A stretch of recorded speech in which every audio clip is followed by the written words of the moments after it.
Hello, hi friend कशा आहात तुम्ही? आय होप सगळे ठीकच असताल. तर माझ्या कुकिंग चॅनलमध्ये मी तुमचं मनापासून स्वागत करते.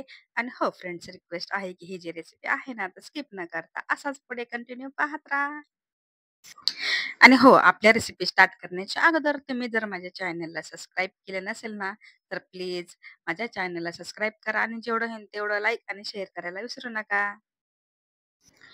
मी तुमच्यासाठी एक रोज नवीन छान-छान अशी रेसिपी घेऊन येत आहे. तर आजही घेऊन आलेली आहे. हो, आज आपल्या रेसिपीमध्ये मस्त असे स्पेशल आहे. तर आज आपण काय करणार आहोत, एका व्हिडिओमध्ये 2 रेसिपी दाखवणार आहे. तर ते तर ओळखलेच असेल की नाही तुम्ही, मी आज कोणती-कोणती रेसिपी बनवत आहे. तर मग चला, अजिबात वेळ न घालवता आपली रेसिपी आता आपण स्टार्ट करूया.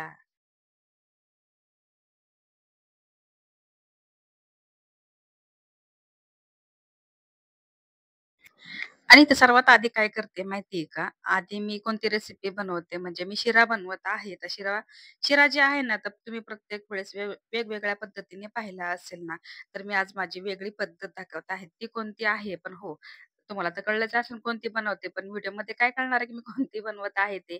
पूर्ण व्हिडिओ पाहिल्याच्या नंतरच कळेल का नाही. मग चला तर मग आपली रेसिपीला आता आपण स्टार्ट करत आहोत. सर्वात आधी काय केले, थोडे-थोडे काजू आणि बदाम मी काय केले, थोडंसं तुपामध्ये आहे ना लाईट गोल्डन होईपर्यंत परतून घेतलेत आणि त्याला एका प्लेटमध्ये काढून घेतलेत आणि त्याच कढईमध्ये आणि त्याच तुपामध्ये मी काय केले, 2 कप जे आपला रवा आहे ना, तो रवा घेतलेला आहे जाडसर थोडासा आणि नंतर काय केले चाळून घेतले आणि चाळून घेतल्याच्या नंतर त्या तुपामध्ये मी ना, जे रवा आहे ना, तर ती काय करते परतून घेते. परतून म्हणजे काय करायचं भाजून घ्यायचं आहे आणि भाजून तुम्ही म्हणता असाल कसा हो, खूप लालसर नाही करायचा, की काय होतं माहिती आहे का? खूप लालसर केल्याच्या नंतर थोडासा कलर वेगळा येतो. हां, खमंग तर येतो. खमंग असा वास वगैरे येतो. खायला पण टेस्टी होतो. पण काय करायचंय थोडंसं लालसरपेक्षा थोडंसं हलकासा काय करायचंय लाल करून घ्यायचंय. जास्त करायचा नाही.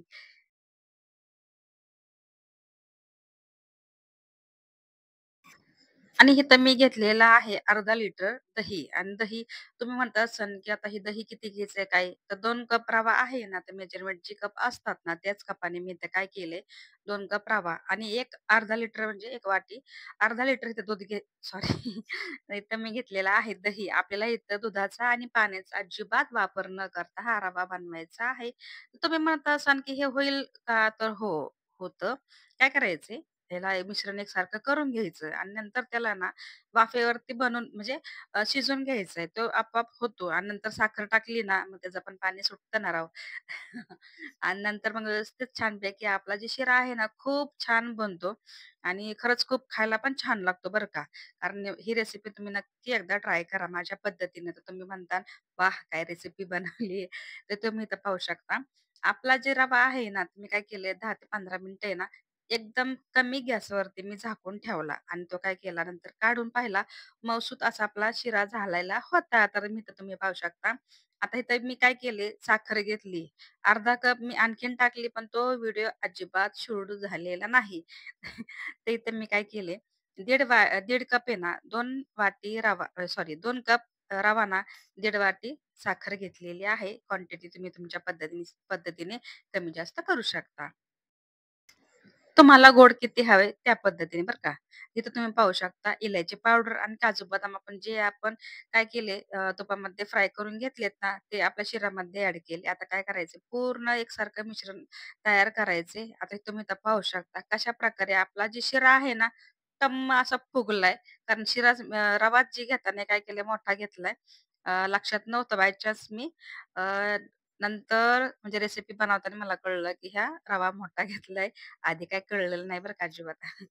आणि इथं काय केले, केवढा एसेन्स असतं ना, ते थोडंसं 2 ते 3 थेंब इथं टाकलेले आहे आणि इथं चांगल्यापैकी मिश्रण एकसारखं झालेलं आहे. आणि ऑलमोस्ट आपलं जे शिरा आहे ना, तो खूप छान असा झालेला आहे.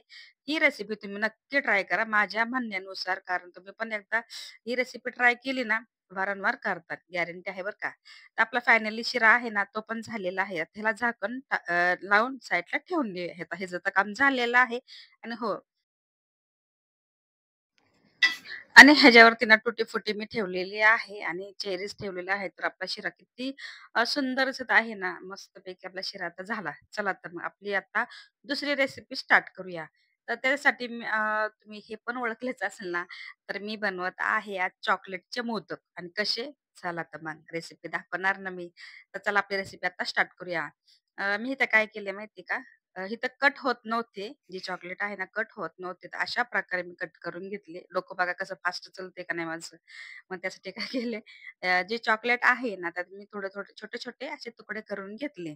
जेणेकरून मेल्ट पटकन होईल अशा पद्धतीने मी तुकडे करून घेतलेत. आता काय केले, एका काचेच्या बाउलमध्ये काढून घेतले. तुमच्याकडे जर बाउल नसेल ना, तर तुम्ही काय करा, स्टीलचं एक छोटंसं घमेलं वगैरे घ्या किंवा पातेलं वगैरे घेतलं तरी काही हरकत नाही. आणि आपल्याला काय करायचं माहिती का, थोडेसे काजू बदाम पण थोडे काय करायचे, तुपामध्ये असं कडक म्हणजे लाल गोल्डन होईपर्यंत पण करून घ्यायचेत. जीभ जरा गोड बघून जास्तच वळायला लागली बघा. इथं मी काय केलंय, जे काजू बदाम आहेत ना, थोडंसं लाईट गोल्डन करून घेतलेत आणि नंतर तुम्ही तुमच्या पद्धतीने तुम्हाला काय टाकायचं असेल चॉकलेटमध्ये ते तुम्ही ॲड करू शकता. आणि आपले जे काजू बदाम आहेत ना, ते तर झालेले आहेत. आता आपण काय केले, डबल बॉयलरमध्ये आहे ना, म्हणजे छोटं जेणेकरून आहे ना, आता हे बाउल आहे ना, आपला व्यवस्थित बसेल आणि त्याचं पाणी वगैरे आहे ना, जरी आता गॅस म्हणजे कमी जास्त केला, तर पाणी बाहेर निघलं पण नाही पाहिजे. अशा पद्धतीने पाणी टाकून घ्यायचं आहे. तर चॉकलेट थोडं-थोडं मेल्ट व्हायला लागलेलं आहे. तर मी काय केले, थोडंसं बटर इथं टाकलेलं आहे, जेणेकरून ज्यावेळेस आपण ना मोदक बनवू त्यावेळेस आहे ना, त्या मोदकला चांगल्यापैकी शायनिंग येईल. त्या पद्धतीने मी काय केलं, थोडंसं एकदम नॉर्मली, जास्त काही नाही बरं का. आणि तुमच्याकडे जर बटर नसेल, असं तर होऊच शकत नाही.